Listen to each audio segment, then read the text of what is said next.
un lieu de puissance spirituelle. Et nous devrions avoir des lieux forts dans nos maisons. Pas seulement à l'église qui était tout un lieu fort parce que nous venons rencontrer Dieu ici, mais dans nos maisons, nous devons avoir des lieux forts. Des lieux où nous prions constamment. Pas que nous prions de façon vague. Aujourd'hui, nous prions au salon, demain dans la cuisine, demain dans la douche, après, je ne sais pas où c'est sous le lit. Non, mais un lieu précis où vous savez que quand j'ai besoin de Dieu, c'est là que je vais et que je prie.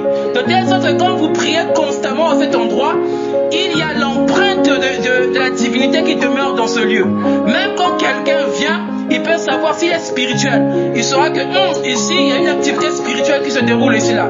Donc nous devrons toujours avoir ces lieux de cachette, ces lieux forts, comme le dit la Bible. Au fond de la falaise se trouvait En-Gedi, cette source qui abreuvait ses chevaux.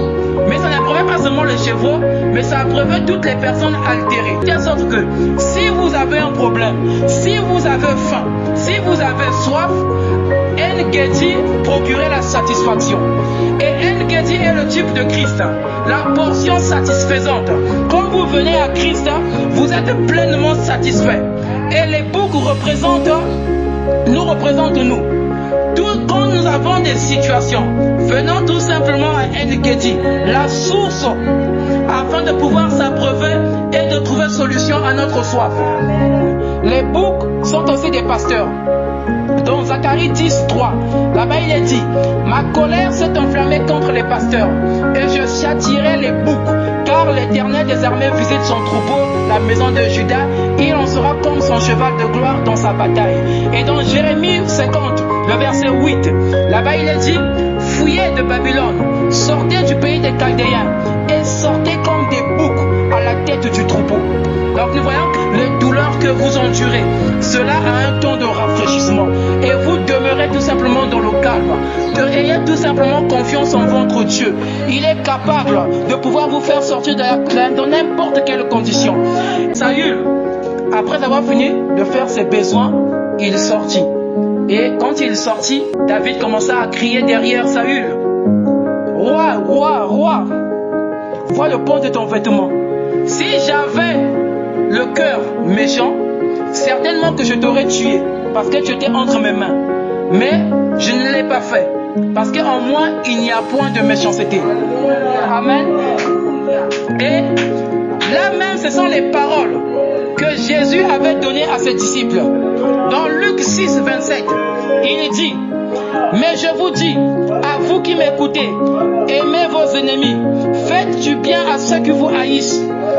Et faire du bien à ceux qui vous haïssent, cela veut dire quoi?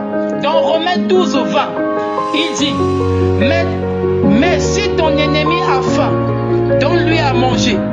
S'il a soif, donne-lui à boire. Car en agissant ainsi, ce sont des charbons ardents que tu amasseras sur ta tête. Verset 21, ne te laisse pas vaincre par le mal, mais surmonte le mal par le bien. L'Éternel sera juge entre toi et moi, et l'Éternel me vengera de toi, mais je ne porterai point la main sur toi. Ah oui, la vengeance est à l'Éternel. Nous n'avons pas à vouloir nous venger de nous-mêmes. Laissons simplement l'affaire entre les mains de Dieu. Lui-même s'en occupera. Amen. Et dans Samuel chapitre 24, verset 24, il dit: des méchants vient la méchanceté. Ah oui, la méchanceté vient que des méchants. Des fils de Dieu ne peuvent pas venir de la méchanceté. Si la méchanceté vient de toi, ça ne va pas. Ta place est à l'autel. Il faut que tu pries jusqu'à ce que tu obtiendras le Saint-Esprit, afin que cet esprit quitte.